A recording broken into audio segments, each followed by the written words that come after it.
Bangladesh cricket board বিসিবির সভাপতির পদ থেকে অপসারণের বৈধতা চ্যালেঞ্জ করে বাংলাদেশ ক্রিকেটের সাবেক অধিনায়ক ফারুক আহমেদের দায়ের করা রিট আবেদন কার্যতালিকা থেকে বাদ দিয়েছে হাইকোর্ট। সোমবার বিচারপতি কাজী জিনাত হক ও বিচারপতি আইনুন নাহার সিদ্দিকার হাইকোর্ট বেঞ্চে এই রিট আবেদন কার্যতালিকা থেকে বাদ দিয়ে আদেশ দিয়েছেন। রোববার হাইকোর্টের সংশ্লিষ্ট শাখায় দায়ের করা এই রিটে জাতীয় ক্রীড়া পরিষদ এনএসসি কর্তৃক নতুন বিসিবি সভাপতি হিসেবে আমিনুল ইসলাম বুলবুলকে নিয়োগের সিদ্ধান্তকেও চ্যালেঞ্জ করা হয়। বিপিএল সংক্রান্ত সত্যানুসন্ধান কমিটির প্রতিবেদন এবং 9 জন বোর্ড পরিচালকের 8 জনের অনাস্থা বিবেচনায় নিয়ে এনএসসি গত বৃহস্পতিবার পরিচালক পদে ফারুকের মনোনয়ন বাতিল করে, ফলে স্বয়ংক্রিয়ভাবে সভাপতি পদ হারান তিনি।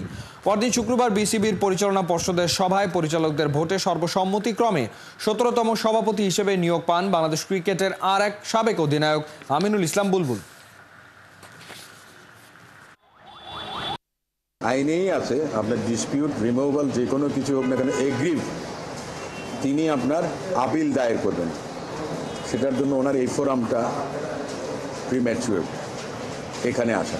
উনি সেটা এক্সস্ট না করে উনি সরাসরি হাইকোর্ট বিভাগে বিসিবি কনস্টিটিউশন অনুযায়ী ওনারা যেটা করেছে এটা ওনাদের প্রসেস অনুযায়ী করেছে। আমাদের পজিশন হলো আমরা বোর্ডে এটা অ্যাকসেপ্ট করেছে, অ্যাকসেপ্ট করে ওনাকে আবার এই বোর্ডের মধ্যে ইলেকশন হয়েছে, ইলেকশন হয়ে তাকে প্রেসিডেন্ট নির্বাচিত করা হয়েছে এবং পরবর্তীতে দুটো বোর্ড মিটিংও হয়েছে এবং বিভিন্ন কার্যক্রম গ্রহণ করা হয়েছে, আইসিসিকে অবহিত করা হয়েছে। So BCB position is simple যে এটা আমরা মনে করি যে এটা আইনসম্মত হয়েছে।